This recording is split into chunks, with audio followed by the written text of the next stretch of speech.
Assalamualaikum warahmatullahi wabarakatuh. Hari ini adalah pertemuan yang materi pertama ya untuk mahasiswa TLM semua. Setelah meet, yang berarti bahwa materi ini nanti menjadi materi pembelajaran yang kalian harus pelajari sebelum UAS nanti ya. Nah, hari ini melanjutkan dari materi sebelumnya yang sudah dibawakan oleh Pasil. Jadi untuk klasifikasi bakteri, kita tahu bahwa bakteri ini dalam mikrobiologi termasuk salah satu mikroba yang kita pelajari. Jadi mikrobiologi itu tentunya kalian sudah pahami mikroba apa saja yang masuk dalam lingkup mikrobiologi, antara lain bakteri, virus, jamur. Adapun untuk jenis-jenis protozoa itu sudah dikelompokkan tersendiri dalam mata kuliah parasitologi. Nah, untuk mikrobiologi, bakteri sendiri itu sudah masuk lingkupnya dalam spesifikasi ilmu bakteriologi. Jadi nanti kalian akan lebih lanjut mempelajari bakteri ini dalam mata kuliah yang lain, mata kuliah baru yaitu bakteriologi di semester depan. Nah, untuk klasifikasi bakteri ini hanya merupakan materi dasar sehingga dia masuk dalam pembahasan mikrobiologi. Nah, bakteri ini dapat diklasifikasikan dalam berbagai tipe. Jadi klasifikasi pertama ini dipublikasi pertama kali tahun 1773 ya. Kemudian ilmu mengenai mikrobiologi ini terus berkembang, termasuk salah satunya adalah mengenai klasifikasi ya. Tetapi untuk medikal ini klasifikasi yang penting dalam medis itu kemudian nanti baru mengikuti setelah adanya perkembangan ilmu mengenai klasifikasi bakteri ini. Berdasarkan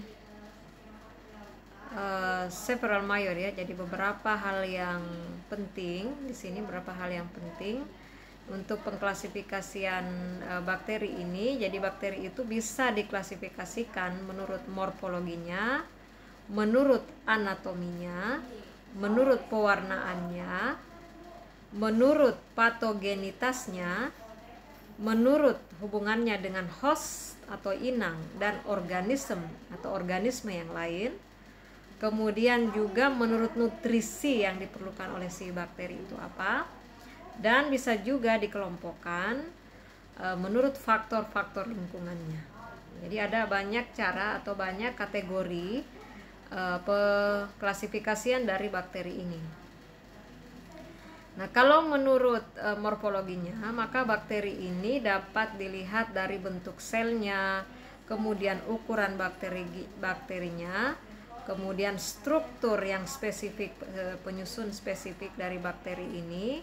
Jadi untuk morfologi ini bakteri dapat diklasifikasikan ke dalam 6 grup yang besar berdasarkan basis morfologinya. Nah, kita lihat dari bakteri sejati di sini ya. Ada bentuk kokus ya. Ada sferik, ada oval ya. Ini di sini dikelompokkan untuk bakteri sejati ini ada monokokus ya. Jadi bentuk kokus itu ada monokokus, contohnya monokokus SP. Kemudian ada yang bentuk diplokokus. Monokokus itu berarti dia kokus 1 ya. Kemudian diplokokus itu berarti 2-2. Kokusnya bergandengan 2-2. Contohnya adalah Streptococcus pneumonia. Jadi Streptococcus ini dia bergandengan, bukan hanya 2-2 tetapi dapat membentuk seperti rantai ya.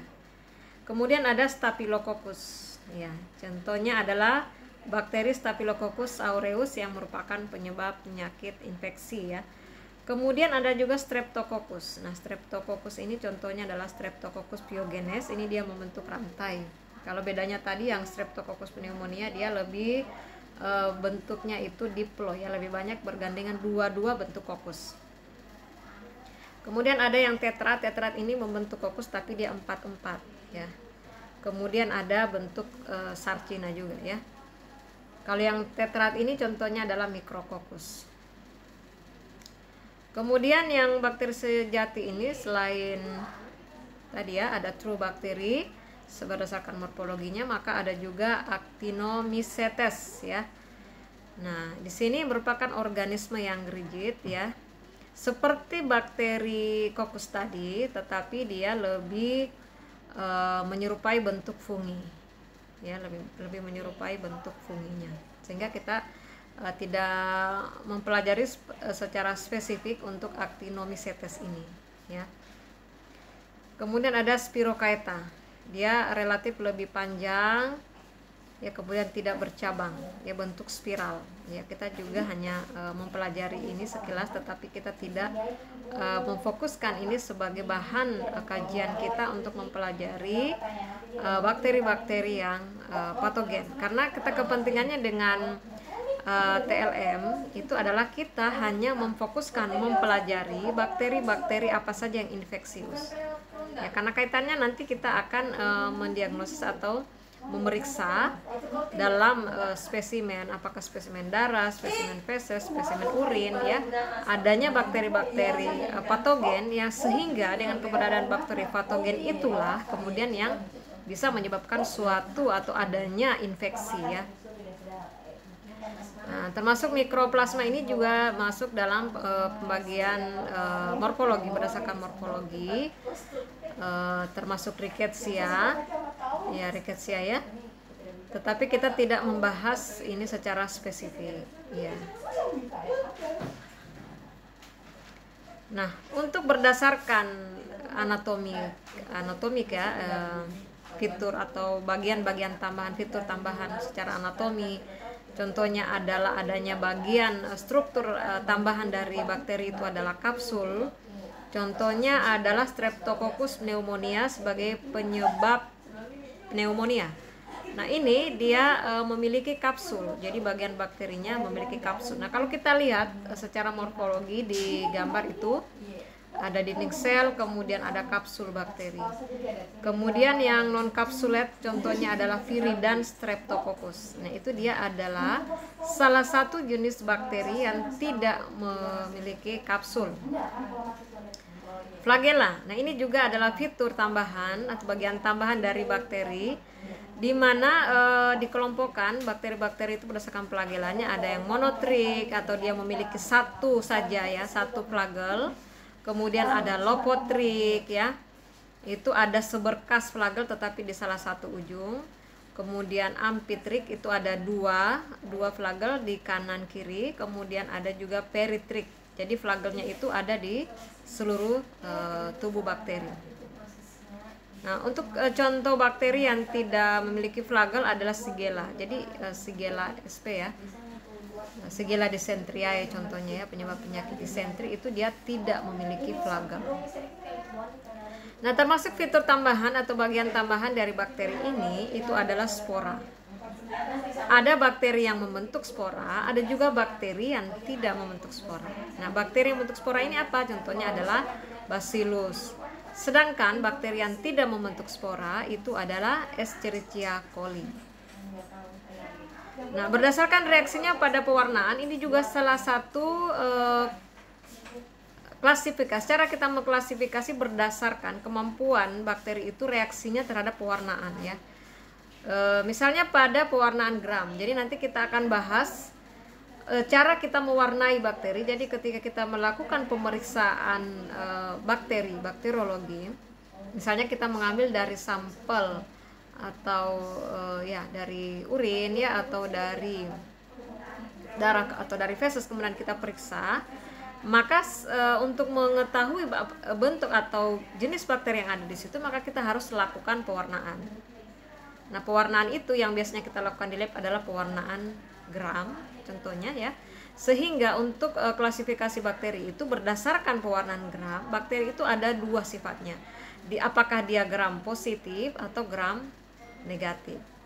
Kapan bakteri itu dia gram positif? Manakala setelah dilakukan pewarnaan gram, maka bakteri atau organisme yang kita temukan itu berwarna ungu, ya, berwarna ungu. Jadi ada reagen yang kita beri perlakuan, reagennya ya, untuk melakukan pewarnaan, ya, mulai dari kristal violet, kemudian lugol, kemudian alkohol, kemudian sampai cat pewarna terakhir,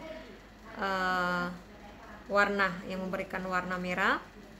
Kita akan melihat kalau dia gram positif berarti dia mampu mengikat kristal violet sehingga dia berwarna ungu. Tetapi apabila dia mampu mengikat zat warna merah dari pewarnaan, maka dia berarti gram negatif, ya. Ya, ini nanti kita akan bahas secara tersendiri ya untuk pewarnaannya. Jadi ini hanya Ibu perkenalkan saja bahwa ada pengelompokan atau klasifikasi bakteri itu berdasarkan pewarnaan gram. Kemudian ada juga pewarnaan tahan asam, ya, acid fast organism, atau biasa kita sebut juga dengan BTA, basil tahan asam. Nanti juga kita akan bahas lebih lanjut. Ya, jadi ada bakteri yang tahan asam, ada bakteri yang tidak tahan asam. Nah, sama tadi ada bakteri yang gram positif, ada bakteri yang gram negatif berdasarkan susunan struktur lipidnya, dinding sel dari bakteri itu, sehingga dia punya kemampuan untuk mengikat zat yang warna ungu, atau dia punya kemampuan untuk hanya mengikat zat yang warna merahnya tadi, ya, negatif, gram positif ataupun gram negatif tadi, ya.